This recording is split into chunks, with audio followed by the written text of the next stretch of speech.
topic of the week.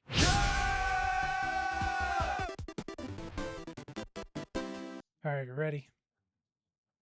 Sure. All right. Oh, wait, is it me? All right, man. Hey, topic of the week. So, looking back at my life and all the failures that I've had here, I thought to myself, what the indeed? What a wonderful world. I, I thought to myself, what did I want to be when I grew up? What am I now? And if I could go back and change something, what might it be? So, I'll kick us off with the what did I want to be when I grew up, and then we will round robin. So, when I was younger, I wanted to be some sort of a fix-it guy, electrician. I remember I took everything I could apart in the house. I probably should have died. I learned how electricity worked with a fork. I tried to change an outlet with a phone jack so I could have a phone in another room. Those wires were not the same.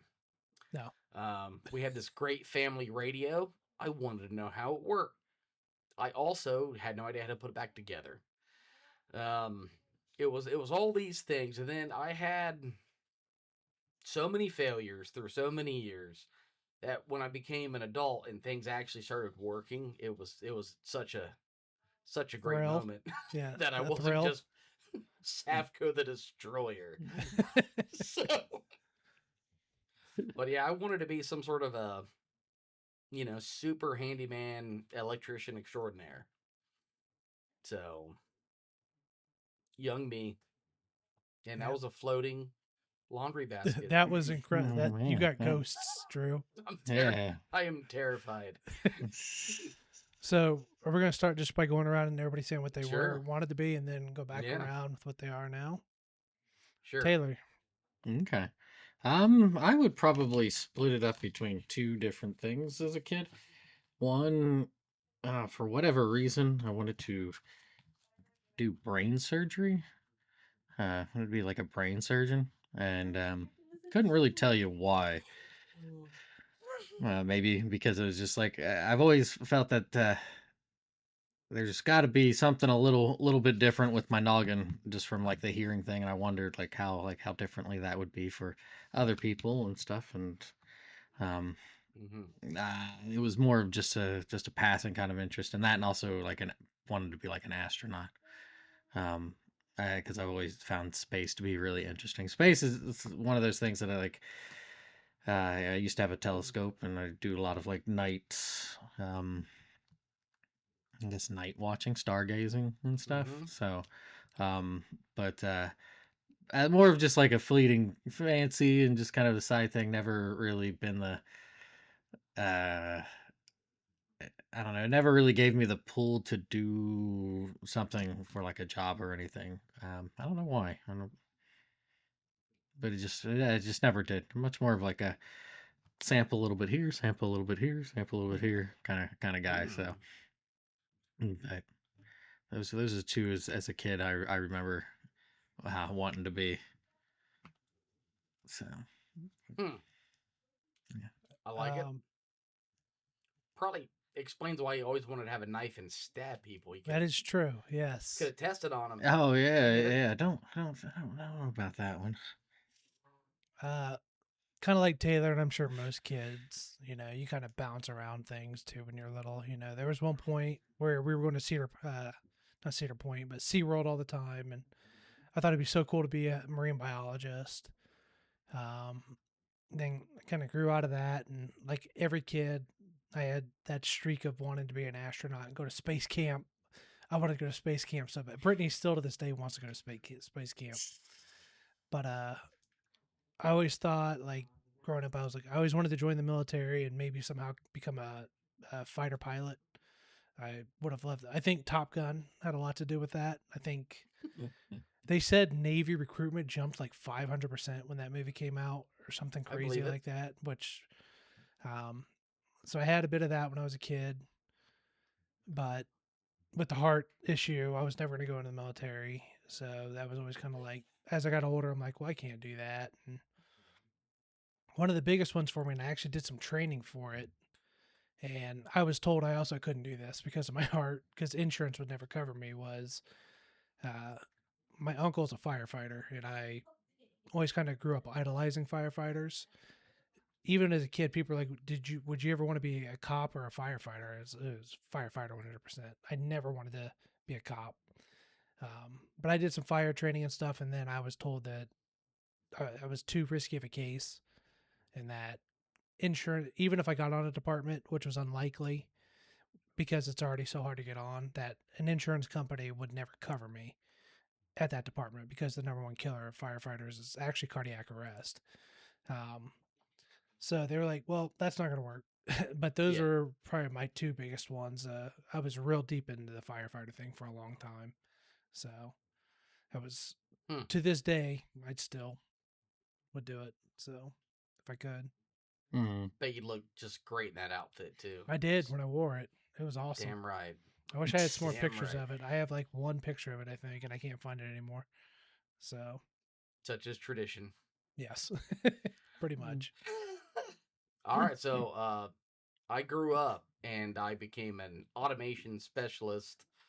Been doing this crap like my entire adult life, and I wonder what I did to deserve such a punishment. But Hmm. it's really it's a good job. I definitely do fix things.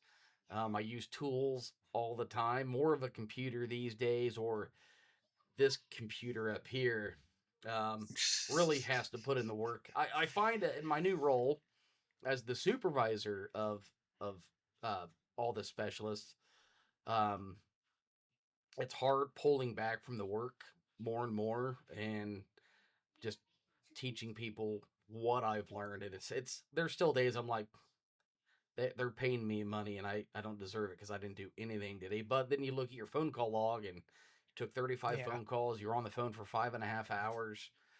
You know, it's wild. It's just a yep. wildly different thing. World for sure. Yeah, Yeah. Mm. So while the body's not tired after work, my mind is it's just destroyed. Mm. So, oh well, it's getting old.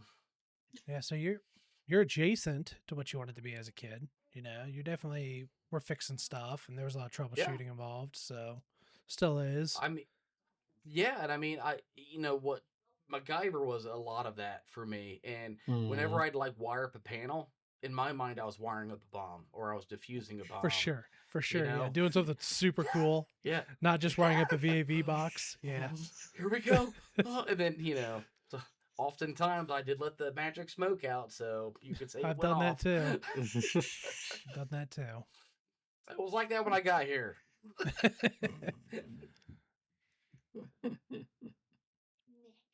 Very Mhm. cool. No, we're in the middle of our podcast. Go away. I love you. He made a cool Lego. He wants to share, but another day, another time. Mm. Maybe Taylor, after take it we away. maybe Mm, after take we it get away. done recording. All right, right. There you go. So, I guess like currently, I am a very simple person, and I'm just doing delivery work. I drive around a truck, drop off foodstuffs to people. Um, yeah, I taught for a few years. I worked as like managers at places for a few years, and I mm, don't necessarily dislike it or anything like that. It kind of allows me to be able to drive around and see places I haven't seen or gotten to be around very much. Like depending on the day, I'll go all the way down to into West Virginia, um, Vienna, Parkersburg, or like Marietta or something, or just kind of go through the nice Mm-hmm. areas of like Athens County and stuff like that, or go up to Mount Vernon or out to Coshocton, Newcomerstown or something. Um, so yeah, it's nice to be able to do that.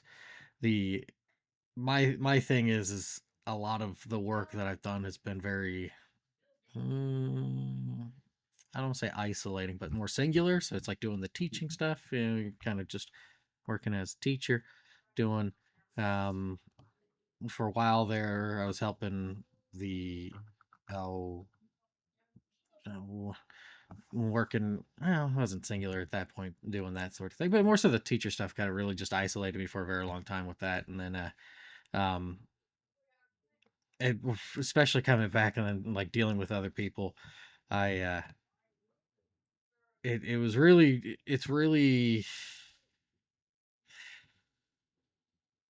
I have the patience for it when trying to deal with like as like a worker, but in the same hand, there's a lot of times, and I imagine doing any sort of supervising thing where you just want to strangle the people all the working time. underneath you, right? So it's kind of like okay, especially when it's like you can't get through to them, and they're just really adamant that this is how they saw it, and you're like, okay, that's not how it transpired, but let's try to like work through this. But yeah, it's eventually I got a bit tired of doing that, so I was like, you know what, just kind of doing some delivery work is fine for me. I'm pretty low key kind of guy, so. Now, when you taught in Japan, did you what's your degree in? Because you graduated from college, right? hmm Yeah, it What's your wasn't degree? it wasn't in like English or education. I started to do that. Um, it's just Asian studies with history. Those are the two, and so And so absolutely useless. how did teaching in Japan just I don't think I've ever learned that. In like what do you like? How did you just fall into teaching in Japan? Well, that was happenstance because that was the last year at Bowling Green, and then somebody had come back that last year I was there because his father had passed away, and he wanted to kind of talk about it. And he's like, "Hey, if anybody's interested, let me know. Who'd be graduating and stuff." And I was like, "Well, I'm graduating. I'll let you know." And did all the interviews and stuff, and they they were fine with me, and so I went over there, and um like how it worked for me, it was kind of we had a contract through the city for this company, and the uh, company had a contract through the city, but I worked for the company, and I would go to a bunch of different schools, and a lot of it would like they would have the because there were a lot of smaller schools. Hmm. I think I might have mentioned it at some point, maybe not on the podcast, but just in general. One of the schools I taught at had like 38 kids from Oh, first grade all the way to sixth. wow. So for the whole thing. And that person, Nick, he did such a good job setting up a nice just repertoire and everything. And then I'm from Ohio, he's from Ohio, so I kind of they're kind of got that expectation, and then I carried that, um, and it made it my own kind of thing with that. Like the those three of the elementary schools would funnel into one of the middle schools I taught at, and they would by the end of the time I was there, even the year prior. So like by the fifth year slash the fourth year, the kids that were coming in were so advanced that they'd probably be able to do like second and third year middle school English and stuff because they were able to read things phonetically Mhm. and do that because I was just making my own like lesson plans for them and stuff. And then when I was gone, the other teachers there would kind of take all of that stuff to kind of continue in their own little ways, because I was only be at like one of the schools because I'd go depending on the year, I'd be at maybe like five middle school or five elementary schools, two middle schools. And then so it's like you're going to some of them once, twice a month, and then some you're at for like a week for the per month. So you try and bounce around, and of course you got to adjust it. Okay, this class only has six kids, so and they're pretty well adapted to it. So we're gonna have this kind of lesson for these kids. There's about 35 of them, and they're fair bit obnoxious, but that's okay. We could still have fun. We will still figure something out, right? Yeah. So you just kind of it's a nice way of balancing it and stuff. But yeah, but Hmm. I don't know if that fully answers You got most what of you it. asked, but I was always curious how the hell you just ended up over there oh, doing that. it was just random happenstance. Such is So life. Pretty right. much. Yep. So I mean, I had initially tried to get there before graduating or like uh, ramping up my graduation for the semester, but so there wasn't. That was like graduating there in '09, right? That's right when the housing market was hitting heavy. So it was a bit more difficult, and then it was just kind of like okay, all right, and then that happened. I was like okay, all right, Yeah. sweet. And that was when I went to Japan on a one-way ticket with $300 to my name. That's how you do it, Nice. buddy. Immerse yourself. Yeah, all right. I still tell people that, Bruce? and they're like, "How did you? That's absolutely insane." I'm like, Still alive, kicking. Well, that's not the important thing. It's more like, yeah, I did. You do something. Do something. Yeah. So, Um, I started very much like Drew. In fact, we started pretty much the same company. He was a year or two ahead of me, I believe. I think it was only a year or two, wasn't it? Or was it more than that? Yeah, something. It wasn't much. Yeah. Because I came pretty much right out of high school as well. Um, Different so days, man.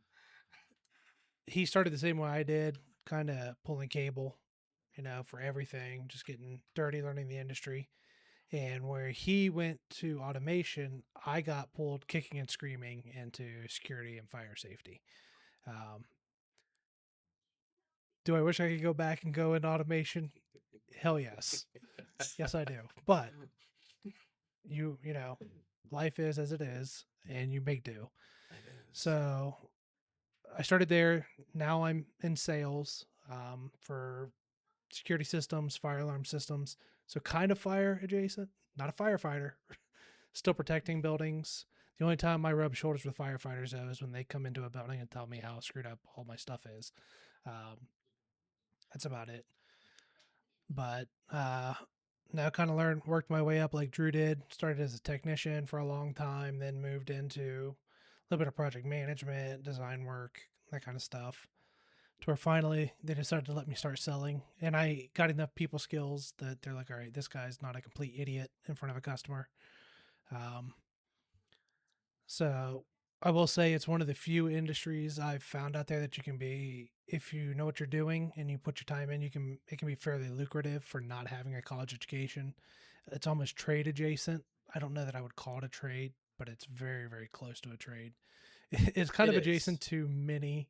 It's trade adjacent, construction adjacent. It's a weird industry that I didn't even know existed when I was in school.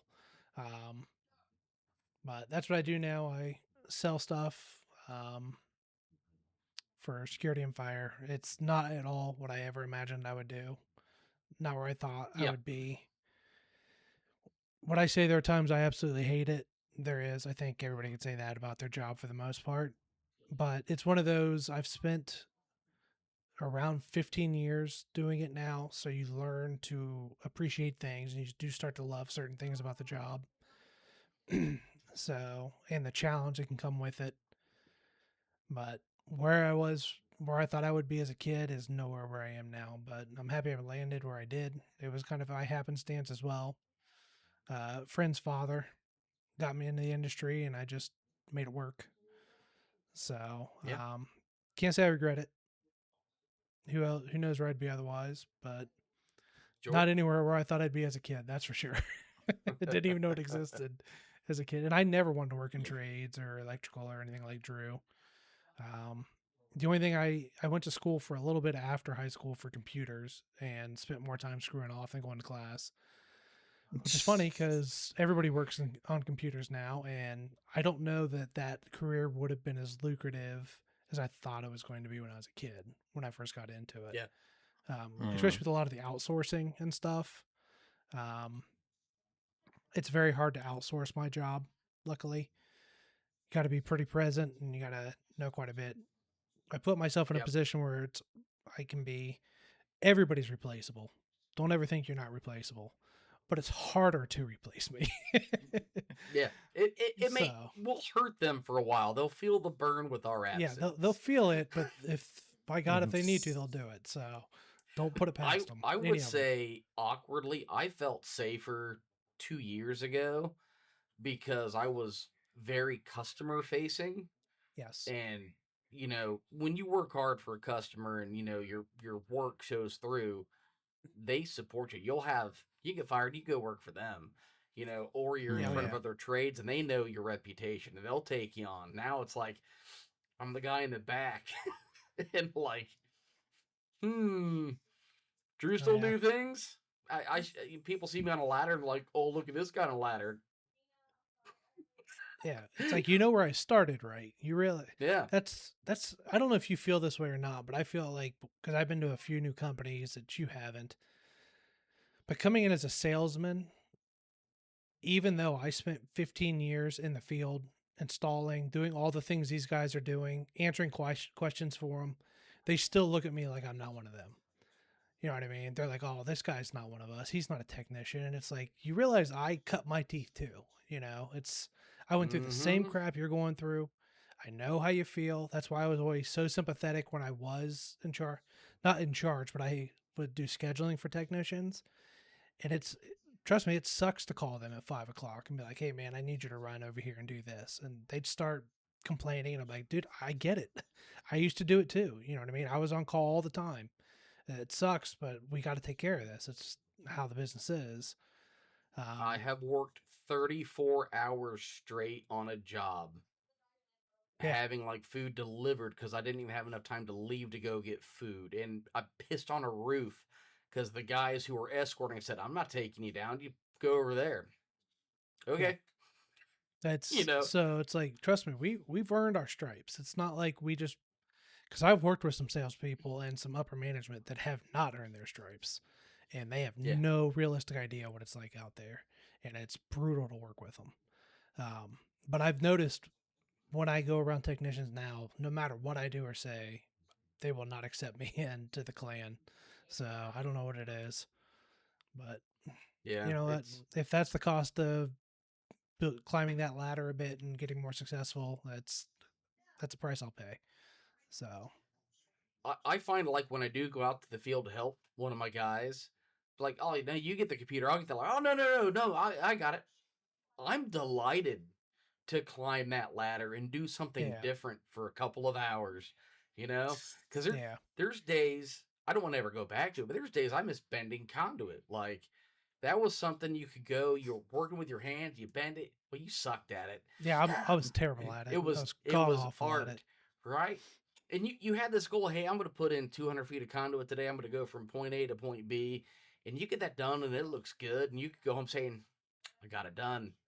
Where now my goals are a lot different. It's like, okay, I got to keep these 16 people going.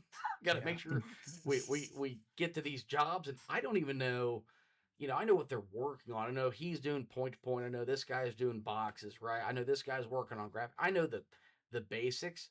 I don't know what the goal is. I don't know if it's what air handler, how many boxes. I read that on their end of day report, Monday morning. yeah. So Well, and see, you're in a good place too because you have a lot more interface with the technicians because you're supporting them and you're the sure. manager or whatever. In sales, you don't have that. No, Trust me, I you're I that know what these guys You're think of that sales. douchebag. All you do, you go have drinks, you go have Yep, free lunches. yep. That's all you do. You put That's in no nights. You're never looking at submittals. People just gift you things at yep, brunch one 100%, day. That's all you 100%. do.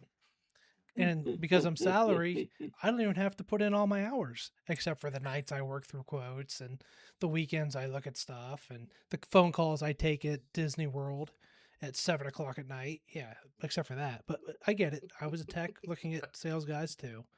He's the idiot that goes out, over promises, and comes back with a half baked plan. You know what I mean? That's what they see, and I get it because I felt the same way when I was in the field. What is this idiot Absolutely. selling, and what is he telling the customer because he's a moron? Yep. And then I got into it, and I was like, it's a lot harder than I expected it to be. Man, it's a lot Yep. here to consider. Again, But it's a lot of different kind of work, you know. And if you sell a horrible job, you miss, $500,000 in something, your company's got to eat it.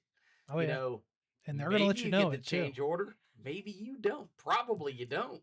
Yep. And, you know, a lot quicker way to be walked out of a building being in sales than anything else. Yeah. I had a job not too long ago that they came back and said I missed something, and it was luckily I did not miss it. They misread something or whatever, but it was a massive miss that they said I had. And I was like, that's probably the closest I've been to getting fired as a sales guy.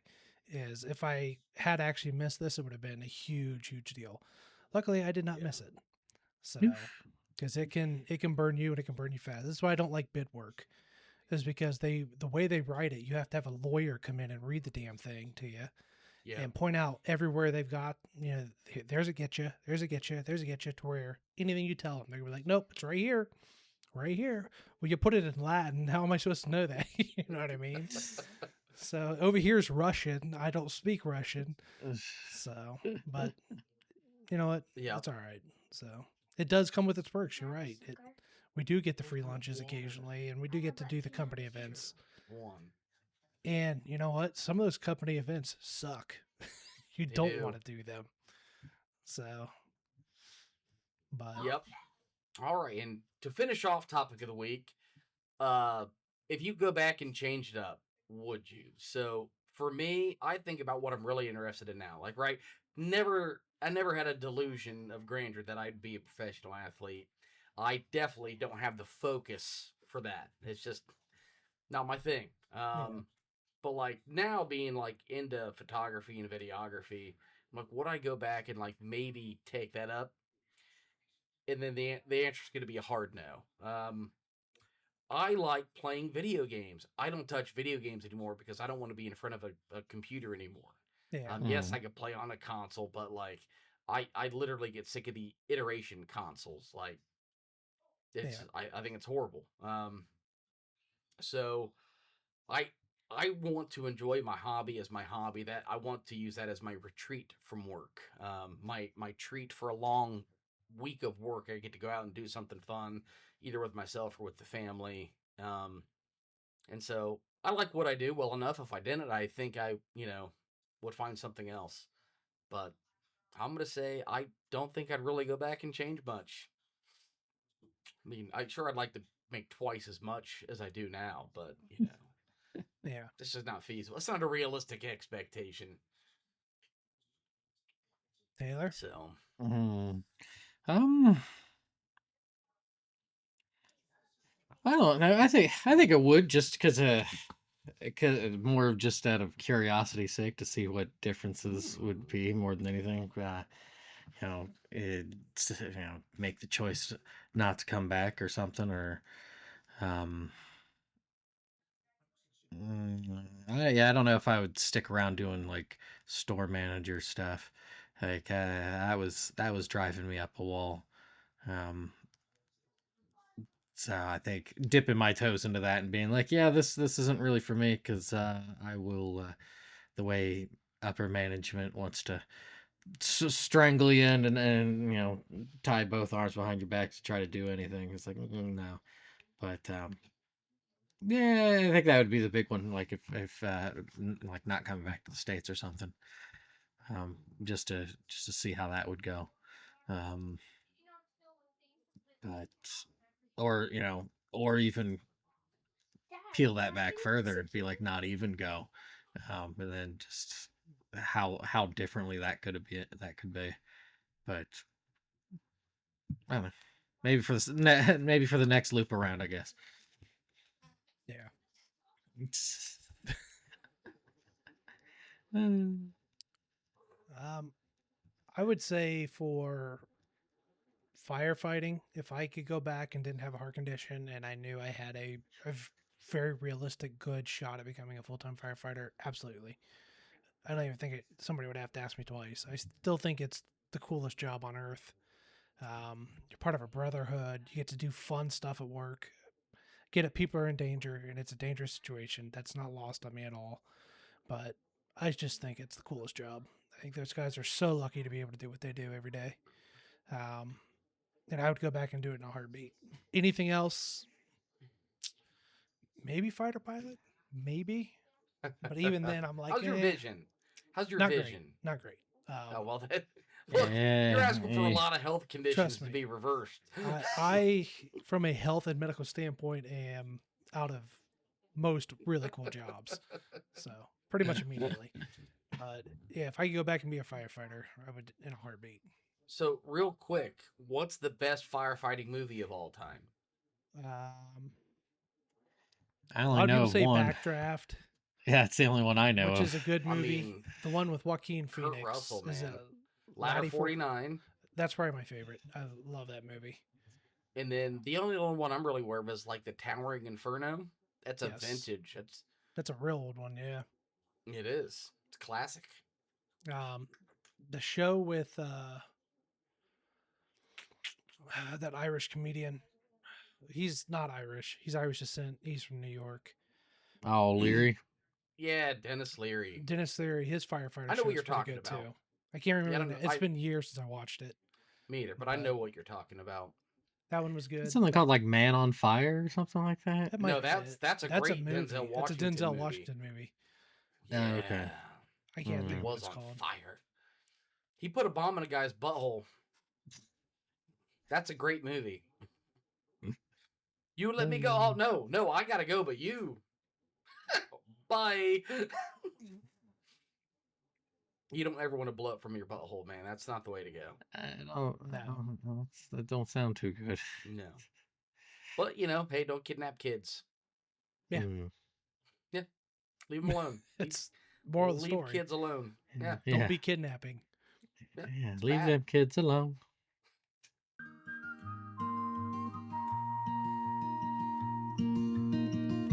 The dreams we built when we were young, different song on every tongue. An astronaut to touch the stars, now counting miles in city cars. The paths we walked, the roads we chose, a different garden, a different rose. Oh, the life around 40, a curious view, looking back at the old, embracing the new. With a lottery ticket and a hopeful prayer for castles in Ireland and wine in our hair.